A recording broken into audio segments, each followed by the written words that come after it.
Hi hello എല്ലാവർക്കും പുതിയൊരു വീഡിയോയിലേക്ക് സ്വാഗതം. ഒരുപാട് നാളായില്ലേ ഇത് വീഡിയോ ഒക്കെ ഇട്ടിട്ട്.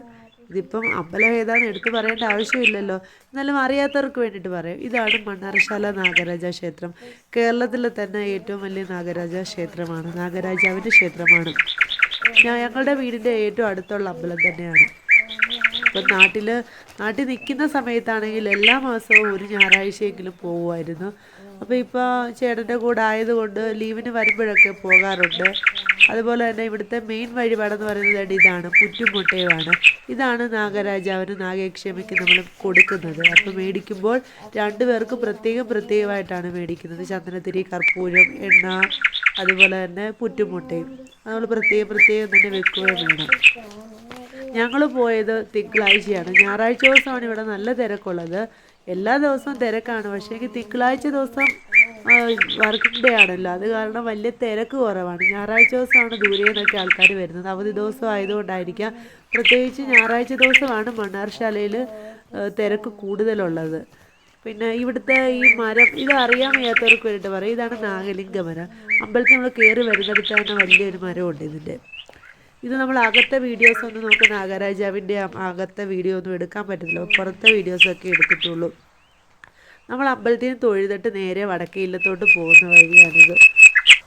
നേരത്തെ പറഞ്ഞ പോലെ തന്നെ തിരക്കൊന്നും ഇല്ലാത്തത് കൊണ്ട് സത്യം പറഞ്ഞാൽ എനിക്ക് ഒത്തിരി തിരക്കുള്ളപ്പോൾ പോകുന്നതാണ് ഇഷ്ടം. ഒരുപാട് ആൾക്കാർ വരുമ്പോഴത്തേന് അന്നേരം പോയി തൊഴുന്നതിന് ഒരു പ്രത്യേക ഇഷ്ടമാണ്. ഇതിപ്പോൾ ഭയങ്കര സൈലൻ്റ് ആയിരുന്നു. പിന്നെ ഇത് നിലവറയിലോട്ട് പോകുന്നതാണ്. നിലവറയിലെ വീഡിയോസ് നമുക്ക് അകത്ത് എടുക്കാൻ പറ്റത്തില്ല. നമ്മൾ അവിടെ എല്ലാം തൊഴുതിട്ട് നേരെ വടക്കേ ഇല്ലത്തോട്ട് പോവാണ്. വടക്കേ ഇല്ലത്തോട്ട് പോകുമ്പോൾ ആദ്യം തന്നെ അവിടെ ഒരു അപ്പൂപ്പൻകാവുണ്ട്. നമ്മൾ അവിടെ തൊഴുതേച്ച് വേണം അങ്ങോട്ട് പോകാൻ. പൊന്നൂനാണ് ഇങ്ങനെ അമ്പലങ്ങളിലൊക്കെ വന്നു കഴിഞ്ഞാൽ പൊന്നൂനിങ്ങനെ തൊഴുന്ന പരിപാടിയൊന്നുമില്ല, ഓട്ടം.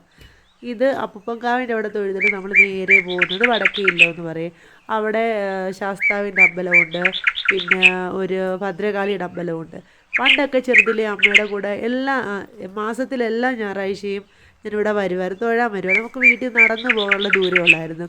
അപ്പോൾ ഇവിടെ വന്ന് തൊഴുതിട്ട് അടുത്ത ലക്ഷ്യം എന്താണെന്ന് വെച്ചാൽ ഇവിടെ ഒരു കുളമുണ്ട്. ആ കുളം നിറച്ച് ആമയാണ്. അപ്പോൾ അത് കാണുക എന്നുള്ളതായിരുന്നു പണ്ടത്തെ എൻ്റെ ഏറ്റവും വലിയ ലക്ഷ്യം. ഇവിടെ വന്നു കഴിഞ്ഞാൽ എന്താ ഭയങ്കര സന്തോഷമാണ്. കുറേ നേരം അവിടെ നിന്ന് ആമയൊക്കെ കണ്ടുകൊണ്ടിരിക്കുന്നത് ഒരു വളരെ വലിയ സന്തോഷമാണ്. നേരത്തെ ഇവിടെയൊക്കെ ഫുള്ള് കാവായിരുന്നു, ഇപ്പോൾ അതെല്ലാം വെട്ടിത്തെളിച്ചു. ഇവിടെ വന്ന് ഒരു സത്യം പറഞ്ഞാൽ ഇഷ്ടംപോലെ നാഗങ്ങളുണ്ടെന്ന് പറയും. നമ്മൾ വരുമ്പോഴൊക്കെ ഇങ്ങനെ കാവിലോട്ടൊക്കെ നോക്കും, എവിടെയെങ്കിലും നാഗങ്ങളെ കാണാൻ പറ്റുമോ എന്ന്. അങ്ങനെ ഒരു തവണ ഞാനും ചേട്ടനും പിള്ളേരുടെ പോയ സമയത്ത്, അത് ഞാൻ പറയാവേ, ഇതാണ് ആമക്കുളം. ഇഷ്ടംപോലെ ആമകളുണ്ട്, പക്ഷെ വെള്ളമൊക്കെ ഒരുപാട് അഴുക്കായിട്ട് കിടക്കുക. ആമ മാത്രമല്ല, മീനും ഉണ്ട് കേട്ടോ, വരാലിൻ്റെ കുഞ്ഞുങ്ങളും ഒരുപാടുണ്ട്. ഒരു തവണ ഞങ്ങൾ ഇതുപോലെ തൊഴാൻ പോയ സമയത്ത് നാഗരാജാവിൻ്റെ അമ്പലത്തിൻ്റെ ഫ്രണ്ടിൽ തന്നെ ഒരു സർപ്പം ഇങ്ങനെ ചുറ്റി കിടക്കും അമ്പലത്തിൻ്റെ വാതിലിൽ തന്നെ. അത്യാവശ്യം നല്ല വലിപ്പമുണ്ട്, നല്ല സൈസുള്ളൊരു സർപ്പമാണ്. അപ്പോൾ ആരും അങ്ങനെ കണ്ടില്ല. നമ്മുടെ തറയുടെ അതേ സെയിം കളർ തന്നെ ആയതുകൊണ്ട് തറയിൽ കിടക്കുന്നത് കാണാൻ പറ്റുന്നില്ല. അപ്പം ഞാനിത് കണ്ടിട്ട് അടുത്തുള്ളവരോട് പറഞ്ഞു, ഇതുകൊണ്ട് അവിടെ ഒരു സർപ്പം കിടപ്പുണ്ട്, ആരും ചെന്ന് ചവിട്ടുകയൊന്നും ചെയ്യരുതെന്ന് പറഞ്ഞു. കുറേ കഴിഞ്ഞപ്പോൾ അതങ്ങ് എഴഞ്ഞു പോയി. ഇത് നമ്മൾ വടക്കേ ഇല്ലത്തും തൊഴുതിട്ട് നേരെ ഇറങ്ങുന്ന ഒരു വഴിയാണ്. പിന്നെ ഇവിടുത്തെ ഒരു കഥ പറയാമെന്ന് വെച്ചാൽ എനിക്ക് സ്വന്തമായിട്ടുണ്ടായ ഒരു അനുഭവം ഞാൻ പറയാം. പണ്ട് എൻ്റെ ചെറുതിൽ ഞങ്ങളുടെ കുടുംബ വീട്ടിലാണ് താമസിച്ചിരുന്നത്. അവിടെ എന്ന് വെച്ചാൽ പത്തായമൊക്കെ ഉള്ള വീടായിരുന്നു, ഈ നെല്ലൊക്കെ ശേഖരിക്കുന്ന. അപ്പം ഞങ്ങളുടെ വീട്ടിൽ ഇടയ്ക്കിടയ്ക്ക് ഇതുപോലെ ചേരയും പാമ്പും ഒക്കെ കയറുമായിരുന്നു. അപ്പോൾ പത്തായത്തിൻ്റെ മണ്ടയ്ക്ക് കയറി ചുരുണ്ടിരിക്കും.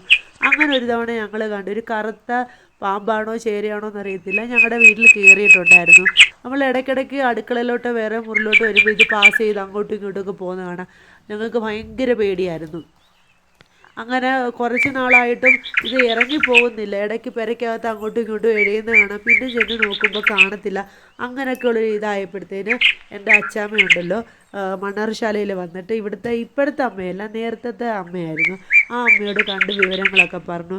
അമ്മ ഇതുപോലെ വീട്ടിൽ പാമ്പ് കയറി ഇരിപ്പുണ്ട്, കുഞ്ഞു കുട്ടികളൊക്കെ ഉള്ളതാണ്, ഞങ്ങൾക്ക് എല്ലാവർക്കും പേടിയാണ്. അപ്പോൾ അമ്മ എന്തെങ്കിലും ഒന്ന് ചെയ്യണമെന്ന് പറഞ്ഞു. അപ്പോൾ മണ്ണാർശാലയിൽ അമ്മയാണെങ്കിൽ ഒരു ഭസ്മം ജപിച്ച് അച്ചമ്മയുടെ കൊടുത്തിട്ട് പറഞ്ഞു, ഇത് കൊണ്ട് വീട്ടിൽ 7 ദിവസം ശുദ്ധവും വൃത്തിയോട് കൂടി വ്രതം പിടിച്ച് 7 ദിവസം ഈ ഭസ്മം വീട്ടിൽ വെക്കുക. 7-ാമത്തെ ദിവസം പാമ്പ് അവിടെ നിന്ന് ഇറങ്ങിപ്പോക്കോളൂ എന്ന് പറഞ്ഞു. അതുപോലെ വ്രതം പിടിച്ച് ഭസ്മം വീട്ടിൽ സൂക്ഷിച്ചു. 7-ാമത്തെ ദിവസം എൻ്റെ അച്ചാമ്മയാണ് അവിടെ അമ്പലത്തിൽ പോയി ഈ ഭസ്മമൊക്കെ കൊണ്ടുവന്നത്. അച്ചാമ്മയുടെ കൺമുന്നിൽ വെച്ച് തന്നെ ഈ പാമ്പ് ഇറങ്ങി പോകുന്നത് ഞങ്ങൾ കണ്ടു. ഞങ്ങൾ അച്ചാമ്മ കണ്ടു. സത്യം പറഞ്ഞാൽ അത് അച്ചാമ്മ എല്ലാവരോടും ഞങ്ങളോട് എല്ലാം പറഞ്ഞു. ഞങ്ങൾക്ക് ഭയങ്കര അതിശയമായിരുന്നു. അപ്പോൾ ഈ പാമ്പ് പോകുന്നത് എങ്ങോട്ടാണെന്നറിയാമോ? മണ്ണാറശാലയിലോട്ട് തന്നെയാണ് വരുന്നത്. കാരണം അമ്മയാണ് മണ്ണാറശാലയിൽ അമ്മയാണ് ഭസ്മം ജപിച്ച് തന്നത്. അപ്പോൾ ആ പാമ്പ് ഇറങ്ങി നേരെ വരുന്നത് മണ്ണാറശാലയിലോട്ട് തന്നെ ആയിരിക്കും. മണ്ണാറശാലയിൽ അമ്മയെന്ന് പറയുമ്പോൾ ഉണ്ണികളെന്നാണ് വിളിക്കുന്നത് പാമ്പുകളെ. കാരണം അമ്മ ഇരിക്കുമ്പോൾ അമ്മയുടെ വലത്ത് സൈഡിലും ഇടത്ത് സൈഡിലും എല്ലാം കാണും. അപ്പോൾ അമ്മ ഉണ്ണികളെ എന്നായിരുന്നു വിളിക്കുന്നത്. അതൊക്കെ നമ്മൾ ഈ ഹരിപ്പാടുകാർക്ക് അതൊക്കെ കേട്ട് തഴമ്പിച്ച കഥകളാണ്. ഞങ്ങൾ നമ്മുടെ അടുത്ത് തന്നെ ആയതുകൊണ്ട് നമ്മളിത് സ്ഥിരം കേൾക്കുന്നതാണ്. നമുക്ക് ഏറ്റവും ഭയങ്കര വിശ്വാസമുള്ളതാണ് മണ്ണാറശാല എന്ന് പറഞ്ഞാൽ. ജീവനുള്ള ദൈവങ്ങൾ വസിക്കുന്നതാണ് മണ്ണാറശാല. അപ്പോൾ ഇവിടെ വരാത്തതായിട്ടുള്ള ആരെങ്കിലും ഉണ്ടെങ്കിൽ എപ്പോഴേലും ഒക്കെ ഇവിടെ ഒന്ന് വരണം. ഇതാണ് ഞാൻ നേരത്തെ പറഞ്ഞ അമ്പലത്തിൻ്റെ വാതിലിൽ ഒരു നാഗലിംഗ മരം ഉണ്ടെന്ന് പറഞ്ഞില്ലേ, ഇതാണ്. നമ്മളിവിടെ തൊഴുതേച്ചാണ് അകത്തോട്ട് കയറുന്നത്. അതുകൂടാതെ തന്നെ ഇവിടെ അന്നദാനമുണ്ട്, എല്ലാ ദിവസവും ഉണ്ട്. ഞങ്ങൾ വന്ന ദിവസം ഇച്ചിരി ഞങ്ങൾ നേരത്തെയാണ് വന്നത്. അത് കാരണം ഞങ്ങൾ നേരത്തെ വന്നത് കാരണം അന്നദാനത്തിൻ്റെ സമയമായില്ലായിരുന്നു. അന്നേരം പിന്നെ ഞങ്ങൾ തൊഴുതേച്ചങ്ങ് ഇറങ്ങി. ഇതാണ് ഫ്രണ്ട് വശം അമ്പലത്തിൻ്റെ.